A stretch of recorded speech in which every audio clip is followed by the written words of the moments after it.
महात्मा गौतम बुद्ध दुःखातून शांतीकडे नेणारी महान यात्रा.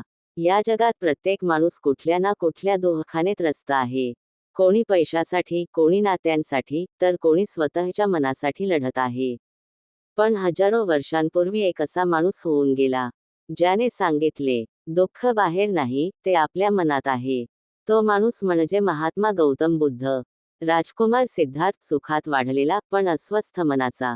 कपिलवस्तू नगरीत राजा शुद्धोधनाचा मुलगा जन्माला आला. सिद्धार्थ गौतम. राजवाडा, सोने चांदी, दास दासी, सुख सोयी. जगातलं सर्व काही त्याच्याकडे होतं.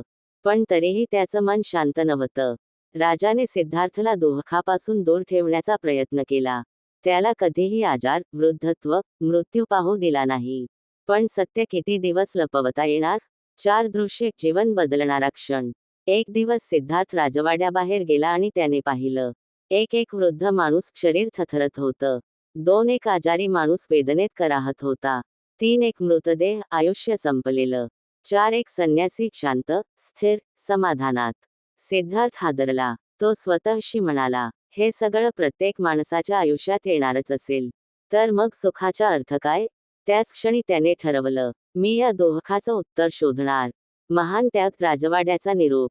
एका रात्री पत्नी यशोधरा आणि लहान मुलगा राहुल झोपले असताना सिद्धार्थाने राजवाडा सोडला. ना पैसा, ना पद, ना नाव. फक्त एक प्रश्न मनात, मानवाला कायमची शांती कशी मिळेल? हा निर्णय सोपा नव्हता. पण महान उद्देशासाठी महान त्याग करावा लागतो. कठोर तपस्या, पण उत्तर सापडत नव्हतं. सिद्धार्थाने वर्षानुवर्षे कठोर तपस्या केली. अन्न पाणी सोडलं, शरीर कुपोषित झालं. पण तरीही आत्मज्ञान मिळालं नाही. तेव्हा त्याला एक मोठा बोध झाला.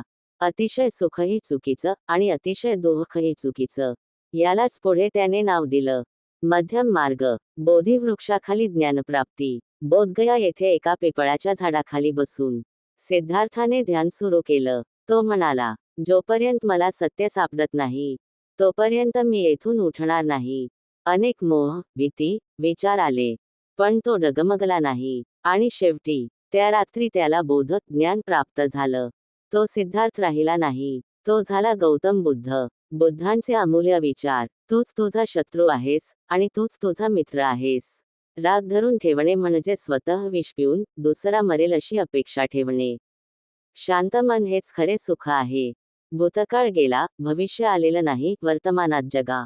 आजच्या जीवनासाठी बुद्धांची शिकवण. आज आपण मोबाईलमध्ये हरवतो, लोकांच्या बोलण्याने दुखावतो, अपेक्षांमुळे त्रस्त होतो. बुद्ध सांगतात, अपेक्षा कमी करा, मनावर नियंत्रण ठेवा, स्वतःला ओळखा. शांतता बाहेर नाही, आत आहे. जर आज तुमचं मन अस्वस्थ असेल, जर आयुष्यात अंधार वाटत असेल, तर एक गोष्ट लक्षात ठेवा, बुद्ध होण्यासाठी राजकुमार असण्याची गरज नाही. फक्त मन शुद्ध असणं गरजेचं आहे. शांती तुमच्यातच आहे.